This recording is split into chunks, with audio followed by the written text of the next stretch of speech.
Alright everybody, it's time for another natural recap for episodes 40 through 60. So, after fleeing the tower, the party met up with a Goliath who called herself Sally, who Talon's grandfather, Vulcan, hired to help the party traverse the Krognock Range. After some brief rest, the party set off for a hike over the imposing mountain range.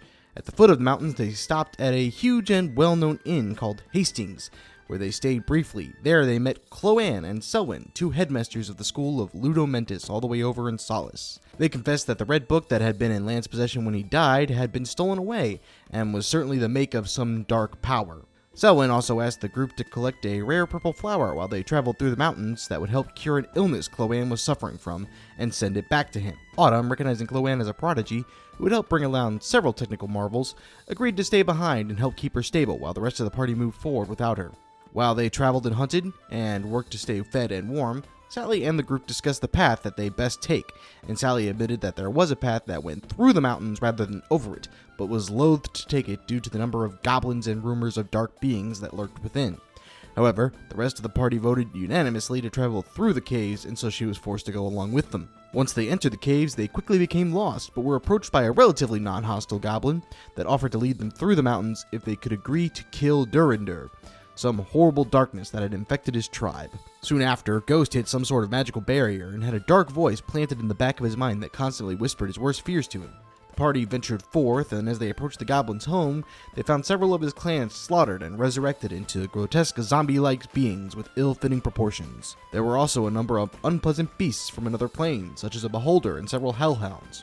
As they neared the end of the caves, they found two large cyclopses who had been hired to guard a room of treasures and a portal that led to Durandar's realm. While Ghost went on ahead to loot the treasure, Sally was able to fool both herself and the cyclopses into believing that she was part of their organization and their friend. The cyclopses and she managed to believe her, and so viewed the party as something of co-workers.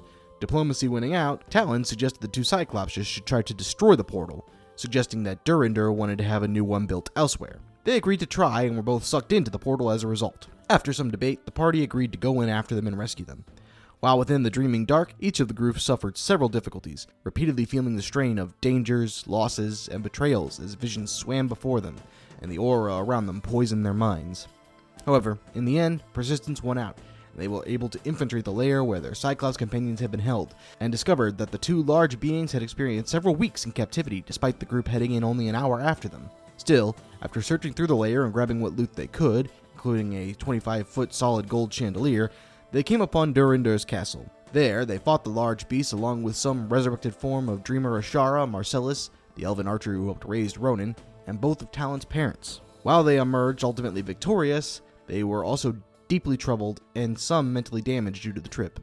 However, they did appear much closer to their goal, and had actually made time due to the material plane having kept still while they were in the dreaming dark. They quickly found the flower needed for Cloanne and sent it back to Selwyn, pressing on through what remained of the mountains. Finally, after almost a week of travel, they emerged in the land ruled by the Evier family, hot on the trail of the Talon imposter.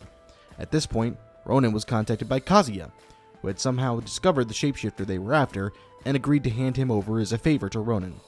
The party, now known as the Five to Ronan and the Water Wigglers to everybody else, head into Evier All to meet Kazuya, who had clearly suffered quite a bit of change since Ronan last knew him. He now wore robes of white and purple, and the whites of his eyes had turned into a deep black. Ronan tried to appeal to Kazuya when his former friend made it clear he intended to punish Teraton for its mistreatment of the cursed children. Ronan nearly drew his blade and went against Kazuya. However, the red-eyed man drew his chaos blade, and a burst of dark magic emanated from it, stalling Ronan's nerve. Kazuya handed over the chained tiefling and left the city, heading north. Frustrated and disturbed, the group took the tiefling, still chained, to a nearby cellar where they interrogated him, and someone called the guards to investigate the strange sight.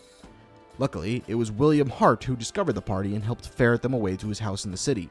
There, they found that Michael Riverwood had survived the Queen's purge of the Riverwood family, though she had killed both of his nephews. The Water Wigglers spent a few days deciding what to do next, and briefly came across the Lord of the Dark Swamps, Wilhelm Moonstar, who told them he didn't believe they were guilty of killing the king, and even agreed to take the tiefling into his lands while the Water Wigglers could come get him. Then, a huge 5-headed snake was set up on the city. The group sprung into action, and with the help of their two Cyclops friends, they managed to hold the snake long enough for Michael to bind it in place magically. Once done, the guards blasted it repeatedly with a huge cannon, slaying the beast. The Water Wigglers were recognized as heroes by Lord Evier and given lodgings within the city. The group set off to reach the spire, where they exchanged their chandelier for a big heap of gold. Riches thus gained, they head back to Oleum and bought several magical items and watched a play that had been put on about their defense of Evier Hall.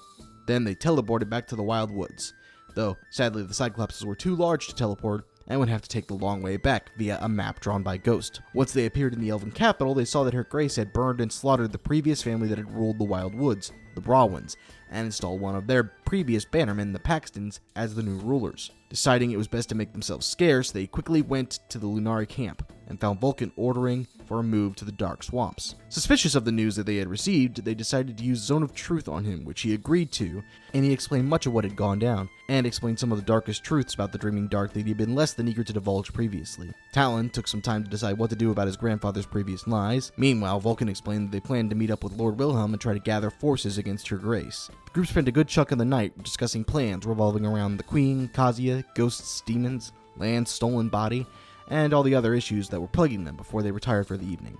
And that is where we've come to at episode 61. Hope you guys enjoy the show, where we will roll the dice, kill the creatures, and tell utterly ridiculous stories.